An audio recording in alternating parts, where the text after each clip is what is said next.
Caminhada do Espírito. Bom dia, caros ouvintes da Rádio Guarujá, 1420 AM, Florianópolis, Santa Catarina. Hoje contamos com a presença do nosso estimado irmão Silvio Vaz, que colabora aqui na casa de anos e atualmente no DIGE, no Departamento de Infância e Juventude da Casa. E o tema que ele vai abordar justamente da palestra que ele realizou aqui entre nós, a evangelização infanto-juvenil e nós. O assunto, a evangelização infanto-juvenil e nós, é um tema especial, relevante, porque quando fala nós, toca exatamente o íntimo de cada um, né? Não apenas como participante da casa espírita, né? Não apenas como pai, mas também a nossa trajetória enquanto espíritos reencarnados, né?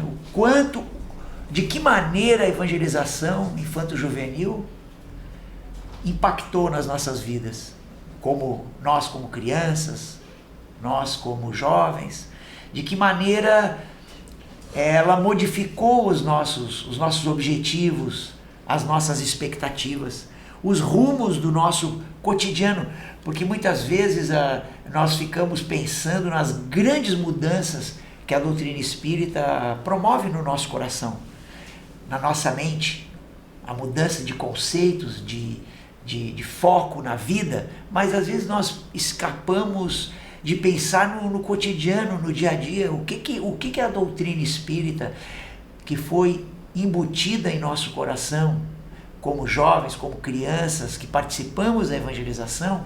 E eu tive este prazer,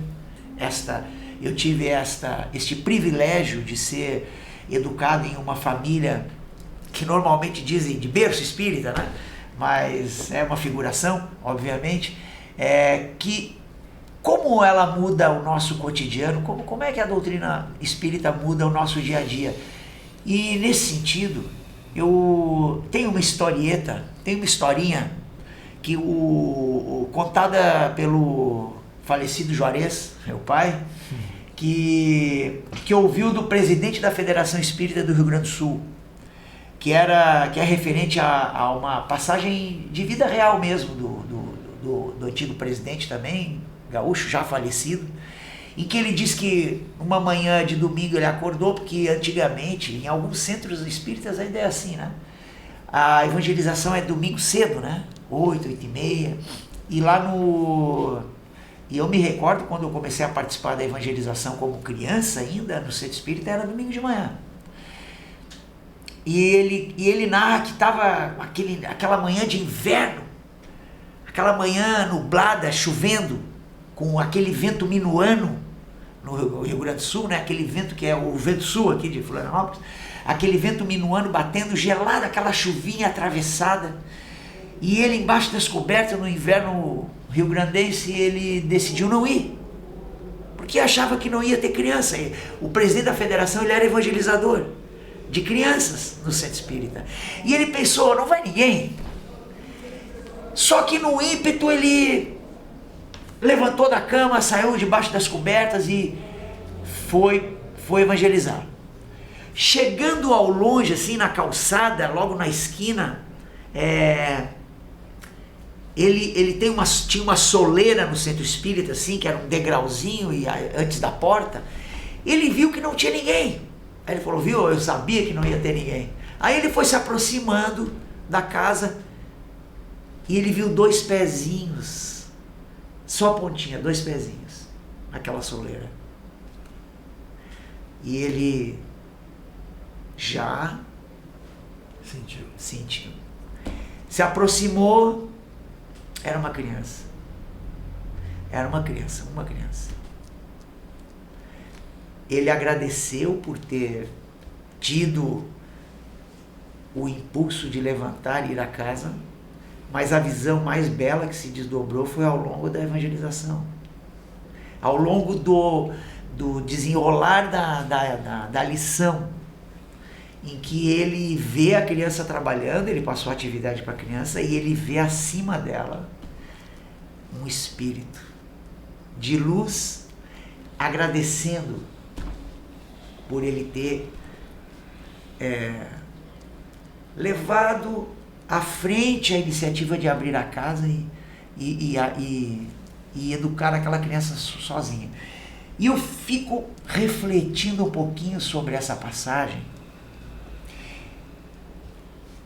pensando no seguinte: era uma criança de periferia, né? O centro espírita ficava na periferia, uma criança provavelmente de uma família desagregada, onde os pais não apoiavam, aquela criança estava lá sozinha, foi sozinha para a casa espírita. Talvez um dos únicos anteparos morais que aquela criança encontrava na sua vida, no seu dia a dia. E aí eu fico pensando então na tarefa dos pais, na tarefa do evangelizador, porque a tarefa dos espíritos, ela sempre é cumprida. Os espíritos que se incumbem da nossa proteção, da nossa inspiração, os nossos espíritos guias, eles sempre fazem a parte deles. A questão é, nós estamos fazendo a nossa parte? O quanto pais, educadores, tios, avós, mães, preceptores estão levando à frente os conceitos espíritas a essa criança? Então, eu me recordo de já que é nós ali, no nós é importante, porque eu tenho liberdade de falar da minha experiência. Eu fico tentando me lembrar quando foi que o conceito de reencarnação passou a ser um conceito em que eu acreditava. A imortalidade da alma, eu não lembro. Porque lá nos anos iniciais da educação, quando criança, em casa, e na casa espírita, quando tu é criança, é que se planta esses conceitos e essa convicção, essa fé, que incorpora-se na tua vida como no teu DNA. Vamos dizer figurativamente, nós ficamos com o DNA espírita. É daí. Não temos dúvida sobre os dogmas e os princípios do espiritismo. Eles são naturais dos nossos conceitos, no nosso dia a dia, eles incorporam-se aos nossos comportamentos, e eu posso dizer que eu fui um privilegiado nesse sentido. E há anos atrás, quando publicaram o livro Transição Planetária, de Valdo Franco, pelo espírito Manuel Filomeno de Miranda, aparece ali, na segunda parte, os relatos do planeta de Alcione, que manda os seus mensageiros para encarnarem no Brasil, e eles já estão encarnando no Brasil desde a década de 70, 80, segundo relata no livro. Eu tenho 7 filhos, eu peguei 7 exemplares da obra e dei para os meus filhos. E quando eu entreguei para cada um deles, eu disse exatamente o que eu vou dizer aqui para os irmãos que estão me ouvindo. Esses espíritos vieram para o planeta com a incumbência de alavancar evolutivamente a Terra, ajudando-nos a passar por esse momento de transformação, melhorando ciências, melhorando as humanidades, melhorando a moral, o direito. São ícones espirituais esses espíritos. Numa das assembleias eram 1000 que estavam recebendo as suas famílias, estavam ao encontro dos pais e conversando. E aparecia no telão o pai, a mãe e o nome do espírito que ia reencarnar. E eu falei para meus filhos, será que o seu nome, será que a sua foto, seu nome, de pai e mãe não estavam lá?